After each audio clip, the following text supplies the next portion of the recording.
Bonjour, bienvenue au Paradis sur Terre. Je suis Gabriel et je veux vous parler de la conspiration et de tous les changements qui se produisent cette année, les révélations qui se font et les choses qui sortent de l'ombre, les informations qui sortent de l'ombre par rapport à peut-être certains plans du gouvernement, par rapport à les vaccins, par rapport à COVID-19, par rapport à toutes les informations qui nous sont divulguées et que là nous font réfléchir à quelle est vraiment la situation, qu'est-ce qui est vraiment en train de se passer et nous fait demander dans le fond où est-ce qu'on s'en va. Et là, ces informations-là peuvent amener beaucoup de panique, peuvent amener beaucoup de peur. Et moi, mon rôle, ce n'est pas d'aller dans les détails de qu'est-ce qui se passe, de qui est l'ennemi, qu'est-ce qu'ils nous font, quel est leur plan, tout ça, ce n'est pas mon rôle, puis si je me mets à en parler, vous allez voir que je suis pas assez calé là-dedans pour m'y avancer. Cependant, ce que je veux vous parler, c'est comment rester stable face à tout ça. Comment ne pas être pris par la panique, mais ne pas dénier pour autant. Parce que généralement, ceux qui sont pris par la panique peuvent avoir peur de ne pas paniquer.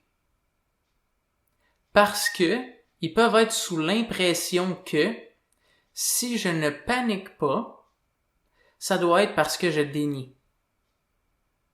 Et là, je vais tenter de vous expliquer que il y a une manière de faire face aux événements et réellement prendre le temps de considérer ce qui nous est dit, réellement prendre le temps de réfléchir et de regarder en face les événements et de regarder en face et de considérer l'information qui nous est partagée et prendre position là-dedans sans dénier, mais sans être dans la panique pour autant, sans avoir peur. Il y a moyen d'être dans cet état-là face à cette situation-là. Premièrement, ok? Là, je vais vous amener comme dans un chemin, ça va être une chose à la fois, ok? Premièrement, là, je vais vous dire quelque chose qui peut peut-être vous sembler étrange sur le coup, puis même, ok, peut-être troubler votre logique un peu. Une information ne peut pas être vraie. Vrai n'est pas quelque chose qui peut être contenu dans une information. Une information peut être comprise et elle peut être utile. Une information peut être utile. Et lorsque j'écoute quelqu'un parler, ce que j'écoute par rapport à l'information qu'il me dit n'est pas « est-ce que c'est vrai ce qu'il me dit ?» mais plutôt « qu'est-ce qu'il a compris par l'entremise de ces mots-là ?» De quelle manière est-ce utile ce qu'il me dit? Quel est le message porté par ces mots? Et parfois, deux personnes vont dire exactement les mêmes mots, mais lorsque je les écoute, il y a un monde de différence entre quand une personne le dit et l'autre personne le dit. Comme par exemple, là je vous donne un exemple banal. Je suis un être spirituel. Quelqu'un va dire ça. Je suis un être spirituel. Deux personnes vont arriver devant moi et les deux vont me dire je suis un être spirituel. Mais une des personnes, lorsque j'écoute son état d'être, son attitude. Lorsqu'il me dit « je suis un être spirituel », je peux voir qu'il comprend quelque chose, que lorsqu'il le dit, ça le rend encore plus stable, et même qu'en le disant, cela tente de m'amener dans une certaine stabilité. Et l'autre personne à côté, il me dit « je suis un être spirituel », et je peux entendre que c'est une croyance, et que cette croyance, lorsqu'il va voir d'autres mondes, il va essayer de convaincre les gens que c'est le cas, et qu'il va embarquer dans des débats, et qu'il va avoir plein de conflits par rapport à d'autres gens qui disent non, on n'est pas spirituel, non, on est physique, non, ci, ça. Et donc, les deux disent je suis un être spirituel, mais les deux divulguent un message bien différent, par les mêmes mots. Et là, quelque chose d'autre. Parce que, par exemple, ok, là je change. Peut-être que vous pourriez dire, une situation me rend en panique. Ça me fait paniquer de voir ce qui arrive sur la planète. Ça me fait paniquer de voir ce qui se produit. Ça me fait paniquer de voir ce qui pourrait arriver. Check bien, ok? Mettons que t'es dans une maison. Puis tu vois le feu qui est en train de prendre. Il pourrait y avoir deux personnes. Une qui, lorsqu'elle voit ça, elle panique complètement. Puis là, pris par la peur, elle sait pas quoi faire. Puis est-ce qu'elle court? Qu'est-ce qu'elle fait? Elle est paniquée. Puis tu pourrais avoir une autre personne à côté que tu vois même pas un brin de panique. Puis là, lui, il regarde ça, réfléchit, l'extincteur, telle place. OK, il s'en va à l'extincteur, prend l'extincteur. Comment ça fonctionne déjà l'extincteur? Enlève la goupille, tire là-dessus, shoot, chut, c'est fait. Arrêtez le feu. Est-ce que c'est le feu qui rend en panique? Non. Si le feu rendrait en panique, il serait absolument, dans tous les cas, tout le monde qui serait en panique. Il ne pourrait pas y avoir quelqu'un qui ne panique pas, puisque ce serait le feu qui créerait la panique. Mais ce n'est pas comme ça que ça fonctionne. Comment ça fonctionne est comment j'apprête, qu'est-ce que je vois dans ce feu-là? Comment je relate avec le feu? Et donc, puisque ce n'est pas le feu qui crée mon attitude, mais ma manière de relater face au feu, la situation qui se passe sur la planète, ou du moins certains aspects de la situation en ce moment, peut être vu un peu comme une maison qui prend en feu. Peut être vu un peu comme il y a un problème et il doit être réglé le plus rapidement possible. Cependant, est-ce qu'on va être la personne qui panique, qui sait pas quoi faire, puis qui se demande s'il devrait courir hors de la maison, ou bien s'il se demande s'il est trop tard, ou bien s'il se demande si peu importe, mais qui est troublé par la situation, ou va-t-on être cette personne-là qui, lorsqu'elle voit feu, elle a pas le temps de paniquer. Elle a juste le temps de considérer qu'est-ce que je dois faire par rapport à ça. OK, extincteur. OK. Ensuite, retire la goupille, shoot. Il faut d'être comme ça. Et donc, l'information qui te vient, il y a plusieurs manières d'apprêter cette information-là. Si tu es paniqué, ce n'est pas l'information qui te fait paniquer. Ce n'est pas ce qui t'est révélé qui te fait paniquer. C'est la manière dont tu relates avec la situation. Et lorsque tu reçois des informations qui t'expliquent que la situation actuelle est différente de ce que tu croyais, ça s'appelle une recontextualisation. C'est-à-dire le contexte dans lequel tu croyais te trouver n'est pas ce que tu croyais. Finalement, la vie, ou du moins la circonstance actuelle, est autre chose. Et donc, elle demande un comportement différent à partir de maintenant. Et la panique est, est-ce que j'ai ce qu'il faut pour agir en conséquent que le contexte actuel est effectivement ça?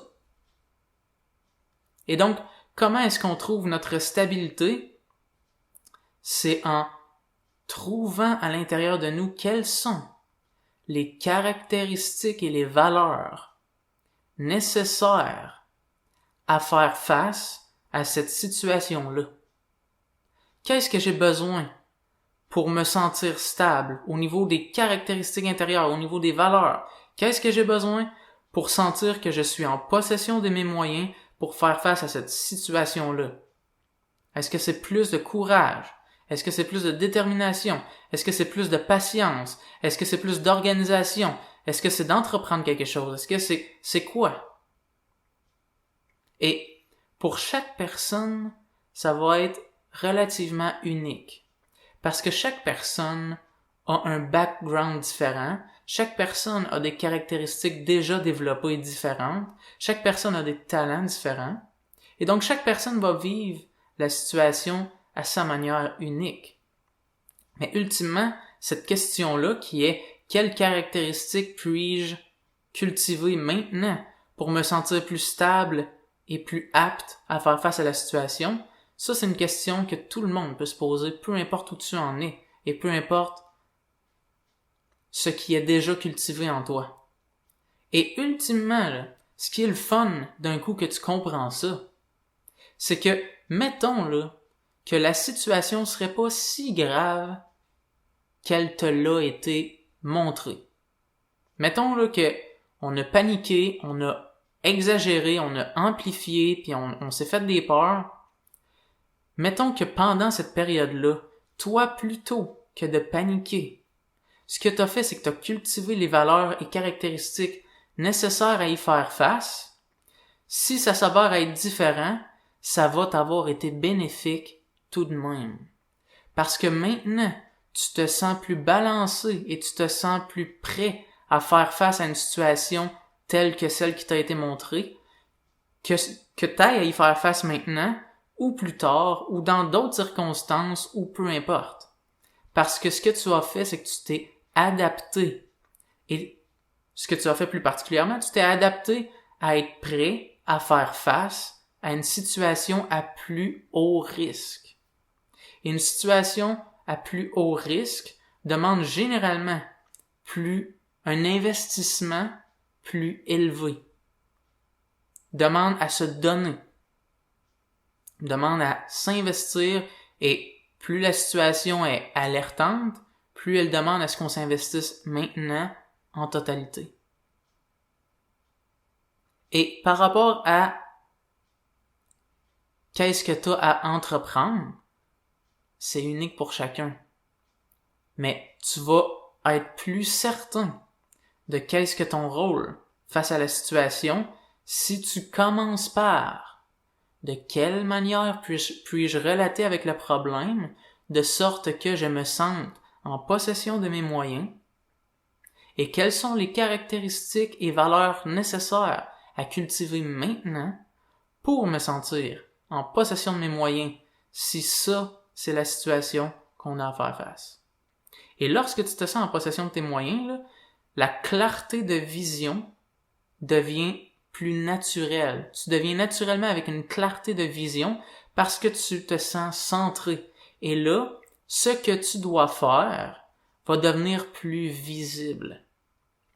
Si tu es un artiste, peut-être que là, plutôt que d'être une panique et peut-être même que tu faisais de l'art, mais tu te plaignais, ou bien tu faisais de l'art qui démontre un certain découragement et un certain mal-être, et qui répandait un certain mal-être aussi aux autres personnes qui avaient accès à cet art-là.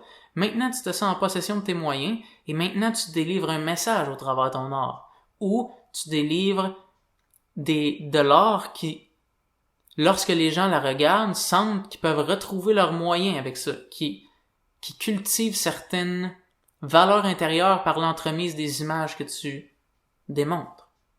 Si tu es quelqu'un qui ne sent pas qu'il a cultivé des talents artistiques quelconques, mais tu sens que, je sais pas, peut-être, ok, tu sens pas que t'as un rôle particulier à jouer de manière active dans la société, mais tu sens que ton rôle est lorsque tu rencontres d'autres personnes autour de toi qui te parlent des problèmes, qui te parlent de la mise en situation qui les trouble, juste que toi, tu aies l'attitude qui fait en sorte que tu leur redonnes possession de leurs moyens.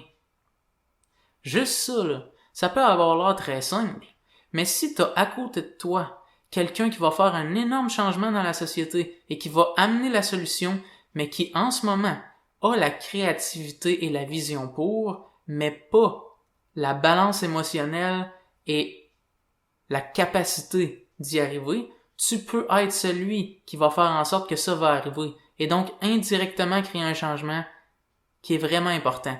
Donc, ça veut pas dire que tu vas avoir à changer la planète, là.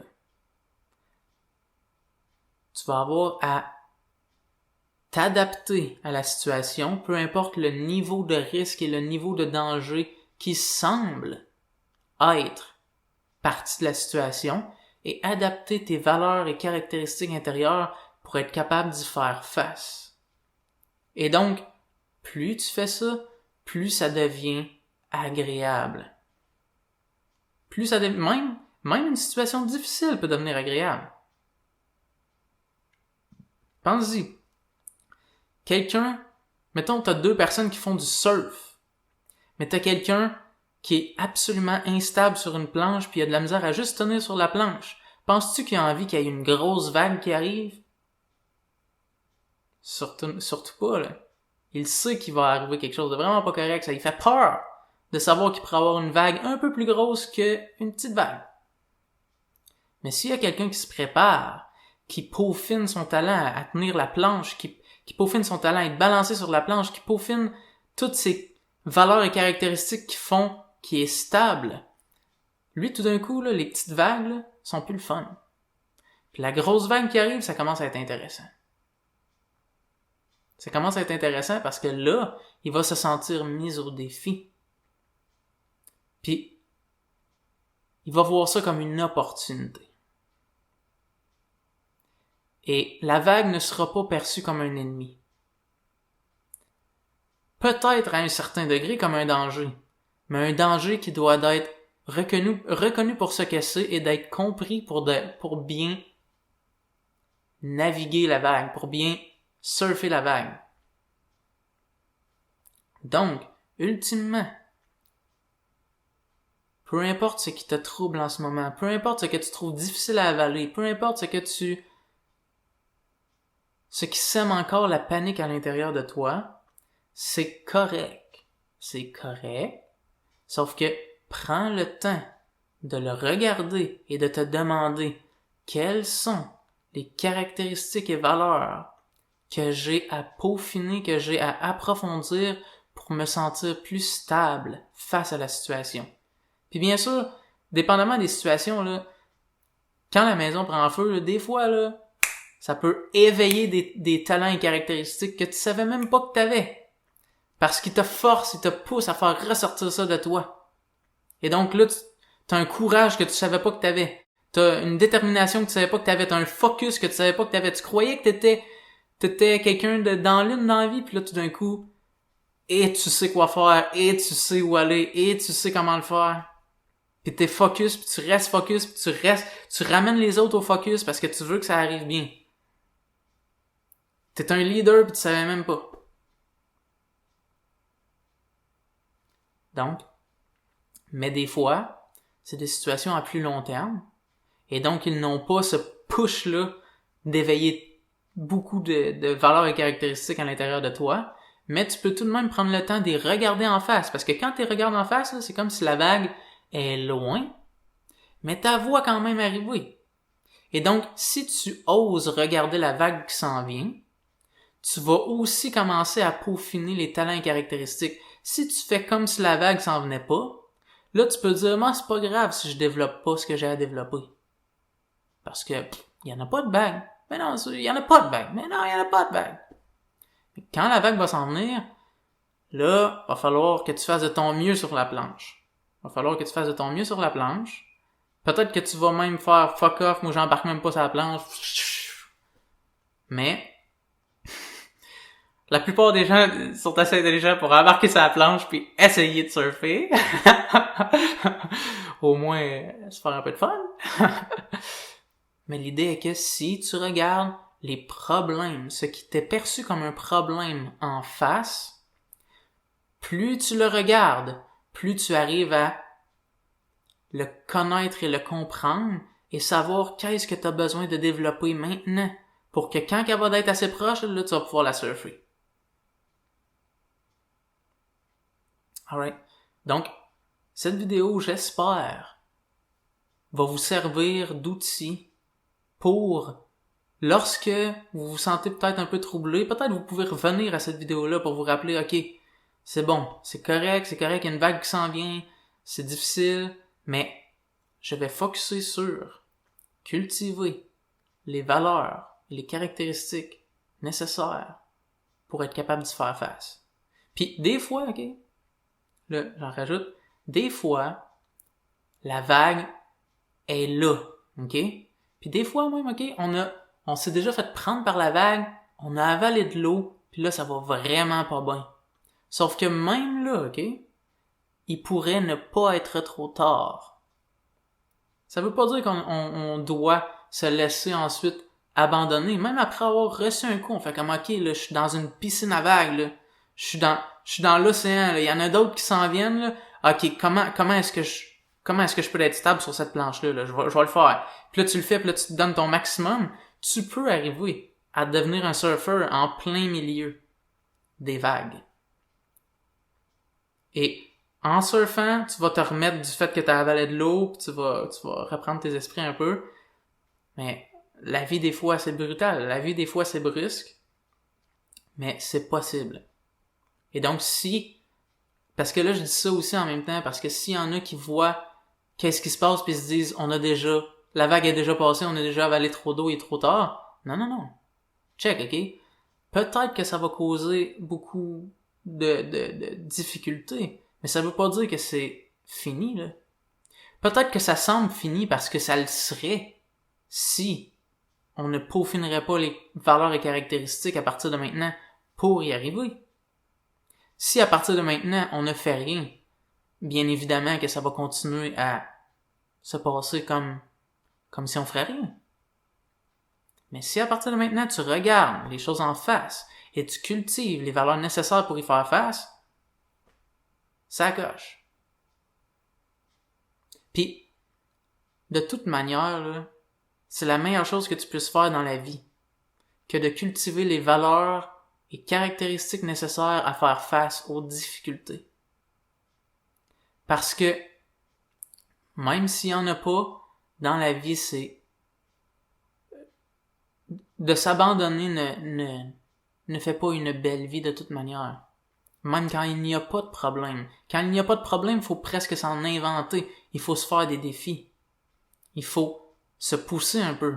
Parce que sinon, on s'abandonne, puis ça revient c'est aussi poche que si on se ferait ramasser par une vague. Il n'y a pas de vague, mais on fait rien. Donc, peut-être que les vagues sont juste là pour réveiller les gens et les pousser à peaufiner les caractéristiques qui vont les faire vivre. Mais ça, vois-tu, ce n'est pas vrai. Parce que comme j'ai dit au début, une information n'est pas vraie. Ce que j'ai dit n'est pas vrai. Ce que j'ai dit est utile. Bien utile. Tout ce que j'ai dit a pour but que ce soit le plus utile possible. Que ce soit le plus aidant possible. Parce qu'une information n'est pas vraie. Elle est utile. Est-ce que c'est vrai que cet événement-là est là pour nous éveiller? Je sais pas. C'est utile en tout cas de dire ça. C'est utile de considérer ça comme ça. Parce que si tu le vois autrement, si tu le vois comme ça sert à rien, eh bien tu vas te comporter en conséquent. Et celui qui voit ça comme si c'était là pour s'éveiller, il va s'éveiller parce qu'il va utiliser ça comme une opportunité pour s'éveiller.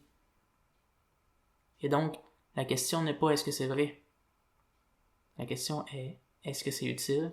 Comment puis-je l'utiliser de sorte que ça soit utile? Ça, c'est l'art de la transformation, de transformer les événements en opportunités plutôt qu'en problèmes. Parce que problème et opportunité sont des perceptions. Alright. Merci d'être là. Encore une fois, j'espère que ça vous aide. Si vous avez des commentaires ou des questions, écrivez-les dans le bas. Si vous aimez cette vidéo-là et vous en voulez plus, abonnez-vous à ma chaîne et faites like pour moi. J'ai même pas encore compris pourquoi il faut que je demande like. Tout le monde fait ça sur YouTube. Ça doit me donner des points bonus. Fait que fais like! Merci. À la prochaine. Ciao.